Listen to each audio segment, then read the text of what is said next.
ऐसे में सवाल है कि क्या नीट परीक्षा का प्रश्न पत्र जो है वो लीक हुआ था। इसमें झारखंड के हजारीबाग से ये लीक हुआ था क्या, ये एक बड़ा सवाल यहाँ पर है। और परीक्षा संचालित कराने वाली एनटीए का तो इस पर यही कहना है। उन्होंने बिहार पुलिस की ईओयू को बताया है जो प्रश्न पत्र का टुकड़ा उन्हें भेजा गया, और उस सीरीज का प्रश्न पत्र हजारीबाग के एक सेंटर के लिए जारी हुआ था। पूरी जानकारी इसको लेकर हमारे सहयोगी मनीष कुमार दे रहे हैं। नीट की परीक्षा का प्रश्न पत्र लीक हुआ या नहीं, इस मामले की जांच बिहार पुलिस की ईओयू भले ही 45 दिनों से अधिक से कर रही है, लेकिन कई बिंदुओं पर उसकी जांच एनटीए के द्वारा जानकारी ना देने के कारण कहीं ना कहीं रुकी हुई थी। जैसे क्वेश्चन पेपर का जो टुकड़ा पाया गया था उसका यूनिक सीरीज क्या है, सेंटर का स्पेसिफिक क्या है, और इसके अलावा जो प्रश्न पत्र के जो प्रिंटर हैं उनका क्या डिटेल है, ट्रांसपोर्टेशन का क्या एसओपी था, स्ट्रांग रूम की क्या जानकारियां थी, स्ट्रांग रूम कहां कहां बनाया गया था। लेकिन अब चूंकि मानव संसाधन विकास मंत्रालय खुद ही इस मामले की मॉनिटरिंग कर रहा है, उसके बाद एनटीए ने कुछ जानकारियां अब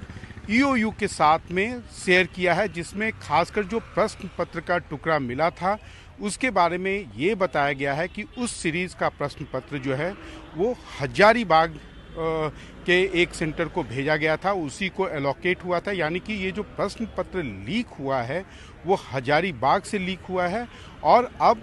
ईओयू की जो जांच है वो हजारीबाग तक एक तरह से आप कह सकती हैं फैल गई है। हालांकि ये बात भी सच है कि जब 5 मई को पटना पुलिस ने ईओयू की जांच के पहले इस मामले की जांच की थी तो उसे टिप ऑफ भी झारखंड पुलिस से ही मिला था, जिसके आधार पर उन्होंने